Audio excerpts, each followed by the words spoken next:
This past year, we've certainly experienced a sort of roller coaster ride in our international politics and in the local politics of many countries. We've seen a resurgence of ethnic and religious nationalisms in different parts of the world, and a breakdown of and withdrawal from international structures of cooperation, and normalization of gun violence as a way of expressing grievances and settling scores. Whether it's in slogans like "My country first," or "Keep immigrants out," or "We can do better on our own," what we're seeing is the aggressive assertion that the self stands alone.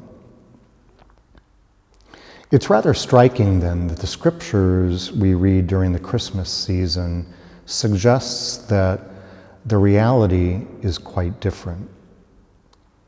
In a number of Christian traditions, one of the scriptures that's proclaimed either on Christmas Eve or Christmas Day itself is chapter 62 from the prophecy of Isaiah. The prophet speaks to the people in God's name, saying, "You shall be a crown of beauty in the hand of the Lord, and a royal diadem in the hand of your God. You shall no more be termed forsaken, and your land shall no more be termed desolate. But you shall be called my delight in her, and your land married. For the Lord delights in you, and your land shall be married. For as a young man marries a young woman, so shall your builder marry you. And as the bridegroom rejoices over the bride, so shall your God rejoice in you." The prophet says to the people, you're not forsaken. You're not on your own. God has taken you to himself as spouse, as his beloved.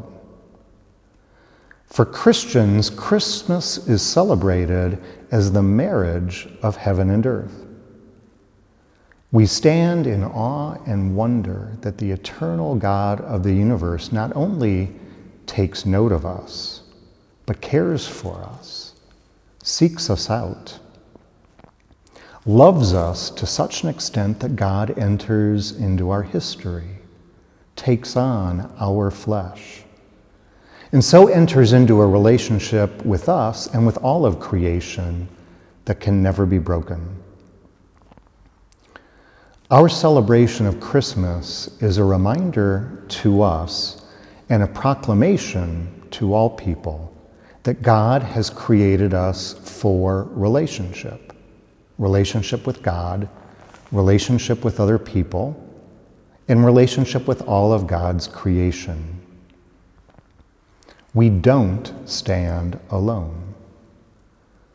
When we assert ourselves aggressively over and against others, we do great harm, both to the other and to ourselves.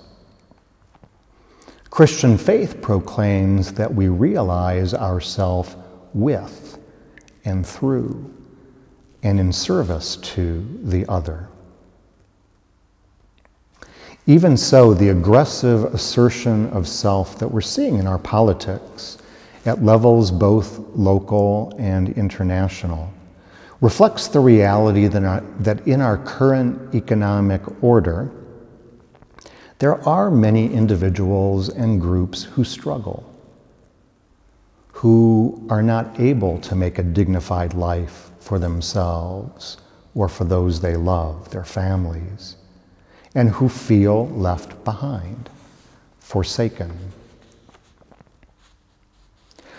We who believe that God cares for us in a boundless way, that God has sought us out from all eternity, and that God has bound himself in relationship to us with ties that can never be broken, have a responsibility to care for one another in the same way. This Christmastide and in the year ahead, let's recommit ourselves to cultivating the ties that bind us one to another across the boundaries of ethnicity and faith, so that no one is left behind or feels forsaken.